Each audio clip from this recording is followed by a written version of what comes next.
Assalamualaikum warahmatullahi wabarakatuh. Balik lagi di channel saya. Di video kali ini saya akan membawakan alur cerita anime yang berjudul Dakan no Roje episode pertama. Oke, tak usah berlama-lama lagi, langsung saja ke alur ceritanya.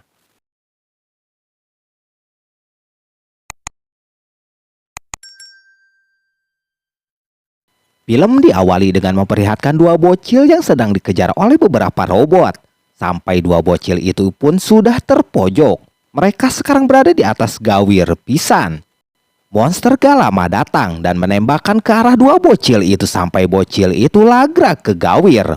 Sementara yang satunya yang mau menolong tapi dia tidak bisa. Shin berpindah kepada negara adidaya yang pernah menguasai seperti dunia, yaitu Kekaisaran Suci Britania yang telah runtuh pada masa kepemimpinan Kaisar ke-99. Disitulah menandakan berakhirnya sejarah mereka. Pada saat dulu jadi negara ini berpecah belah kekaisaran menjadi beberapa negara kecil. Namun semenjak kepemimpinan Sizel El Britania, sebagai negara besar bersatu di bawah bendera Federasi Persatuan Bangsa-Bangsa, dan dunia pun kembali terlihat damai.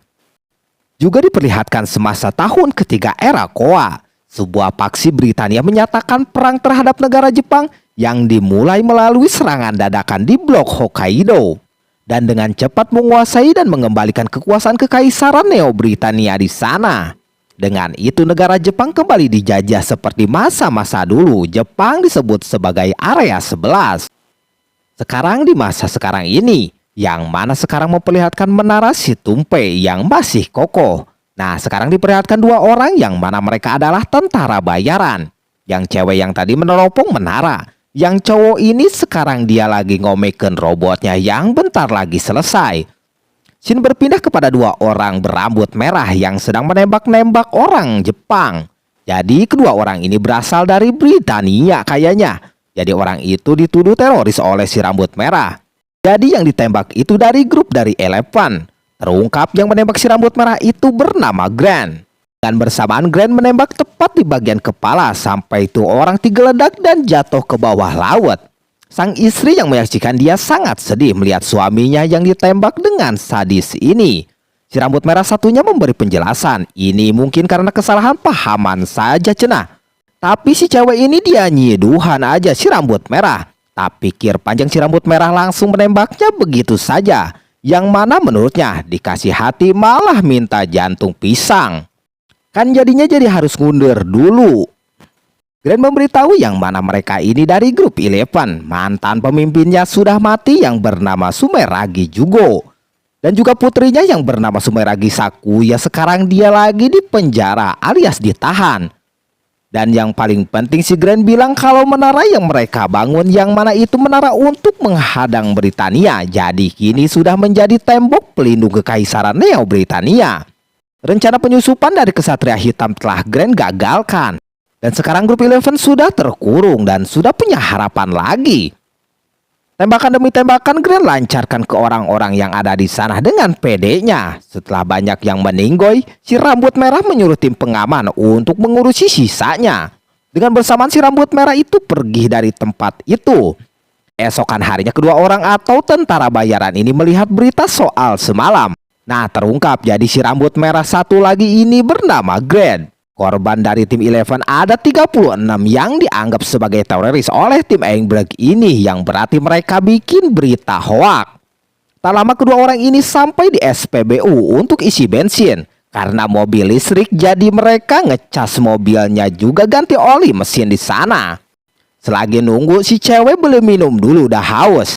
Tak lama terlihat pekerja SPBU di sini si cewek diperlakukan seenaknya sama si cowok brengos. Si cewek meminta maaf, jadi si cewek ini orang Jepang kalau si cowoknya orang Britania. Lamun tersalah mah, mun salah bejaan guys. Mungkin si cewek berbuat kesalahan sampai si brengos marah begitu. Dengan itu si cowok ganteng menghentikan pembulian itu. Nah, kan terungkap kalau si cewek ini dari Eleven yang artinya dia orang Jepang. Si cewek yang satunya di sini dia mengajak si brengos untuk berdiskusi cenah kedeng mah. Si cewek itu pun takut kenapa-napa dengan adiknya ini yang lagi berdiskusi dengan si brengos. Tak berselang lama mereka balik lagi dengan sikap si Brengos berbalik 199 derajat dari sebelumnya. Yang mana si Brengos baik kepada si cewek ini dan menyuruhnya untuk istirahat saja dan nanti juga akan diganti atas luka yang si cewek alami. Si cewek nggak huleng dengan apa yang terjadi sekarang ini seperti disihir cenah. Singkat cerita, sekarang kita dibawa ke tempat persembunyian tim Otaru. Salah satu orang yang merekomendasikan untuk meminta bantuan kepada dua orang yang tadi di mobil. Dan di sana terlihat ada yang gak setuju. Tapi ada yang setuju juga, yang mana kedua orang itu pun sudah berpengalaman dan sudah terbukti. Dari kejadian di lapangan kriket, lalu kasus pembunuhan Raruma Naino di Bendungan Eniwa, dan penyerangan kereta Niseko Panorama. Dan ada yang berpendapat kalau kedua orang itu menargetkan pejabat atau bangsawan Britania merenan. Nah, terungkap nama tim dari tentara bayaran itu bernama Awanama. Awanama sudah muncul 1 tahun yang lalu. Terungkap juga tentara bayaran itu berasal dari Britania. Tapi salah satu orang tidak percaya dengan tentara bayaran itu. Takutnya mereka menusuk dari belakang. Beda halnya kalau benar, mereka akan terbantu dan menambahkan kekuatan tempurnya cenah. Tak salah juga untuk mempertimbangkannya dulu. Scene berpindah kepada kedua orang tentara bayaran yang mana si cowok itu dapat kucing yang ada di dalam kardus. Si cowok merasa kasihan. Awalnya si cewek yang gak mau merawat karena sudah banyak peliharaannya. Tapi dengan sedikit paksaan dari si cowok, akhirnya kucing itu pun mereka bawa dan rawat. Di dalam mobil si cewek memposting kucing itu untuk mencari orang yang mau mengadopsi si kucing itu sendiri.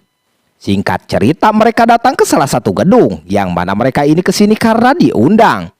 Dan yang mengundangnya diajak ke salah satu ruangan. Ruangannya itu seperti di ruangan bioskop begitu. Nah, terungkap nama si cewek adalah si Roger dan nama dari si cowok adalah Ash. Dan di dalam tim Otaru memberikan penjelasan. Tim Otaru memberikan penawaran untuk menyerang tim dari Einberg. Diperlihatkanlah si Grade yang menjadi otak atas strategi timnya ini. Jadi si rambut merah itu pun adik kakak. Si Grand ini kapten pasukan tempurnya. Nah, ternyata Grand dan kakaknya ini mengaku kalau mereka melakukan patroli keamanan teroris. Tapi semua itu bohong. Yang mana mereka cuma bersenang-senang dan membantai warga Jepang.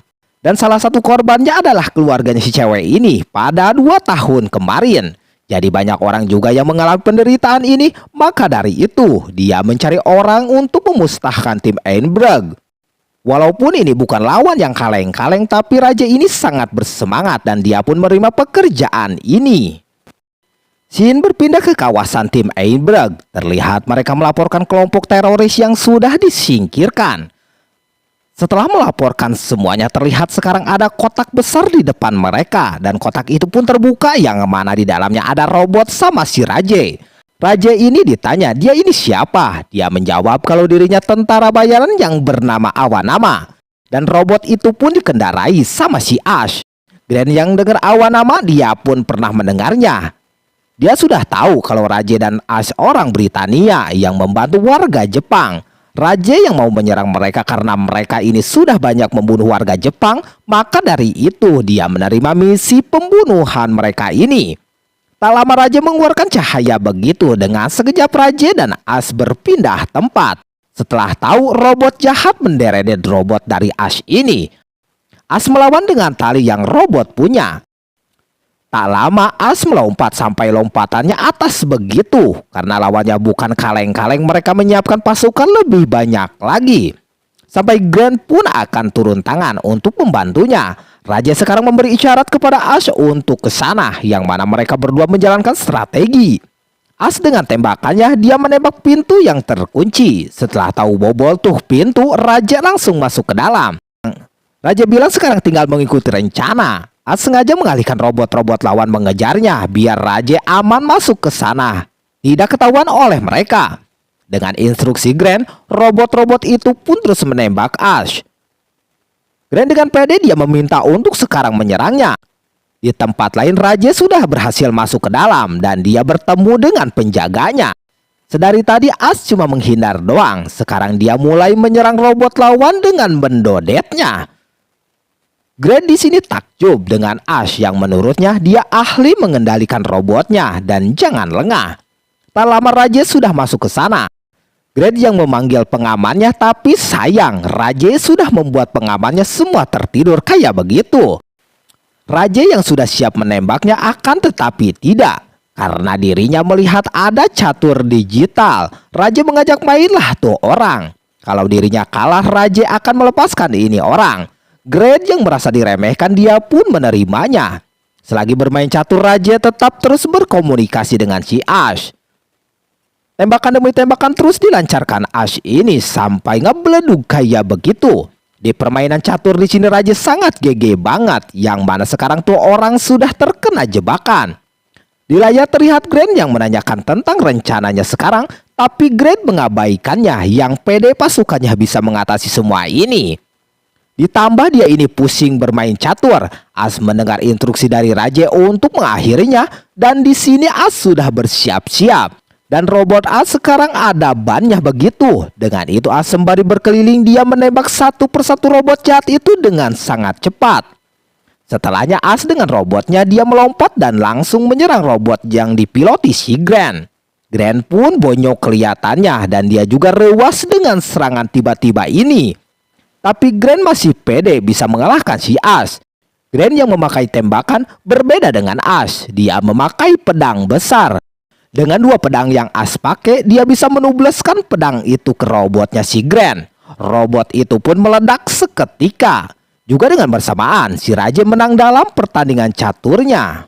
Karena Raje menang, dia pun bersiap untuk menembakkan senjatanya kepada si Grand. Grand bilang kalau Raje membunuhnya, Raje akan menjadi musuh Neo Britania nantinya. Dengan bersamaan si Raje berubahlah menjadi cewek cantik.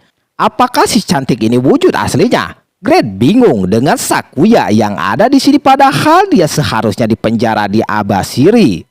Raja di sini malah senang dengan Grand mengucapkan ucapan itu, yang mana menurutnya dia bisa tahu.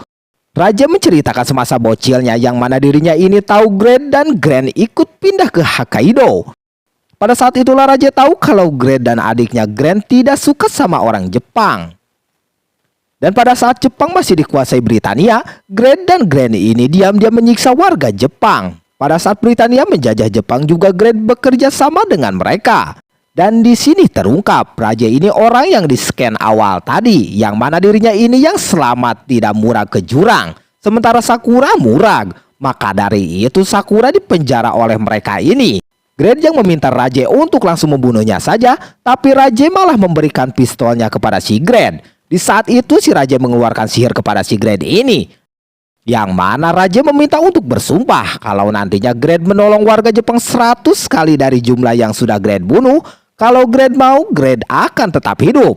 Tapi Grand malah nggak mau. Dan di sini Grand karena sudah terkena sihir Raja, dengan secara langsung pistol itu mengarahkan kepada dirinya sendiri. Setelah Grand mati, Raja pun berubah kembali seperti semula. Dan Ash mengisyaratkan kalau misi ini sudah komplit. Raja meminta penjelasan tentang rencana atau misi yang sebenarnya. Dan keesokan harinya Raja yang diberitahu misi yang sesungguhnya ini. Jadi di tengah laut itu ada sebuah kapal, yang mana itu penjara Abashiri. Banyak orang di sana dan tim ini ingin menolongnya. Dengan itu sekarang Raja sudah tahu tempat di mana Sakura di penjara. Dan dia berjanji akan menyelamatkan Sakura ini karena Sakura adalah teman bocilnya dulu. Nah, inilah akhir dari episode pertama. Gimana kelanjutannya? Tunggu di video selanjutnya. Wassalamualaikum warahmatullahi wabarakatuh.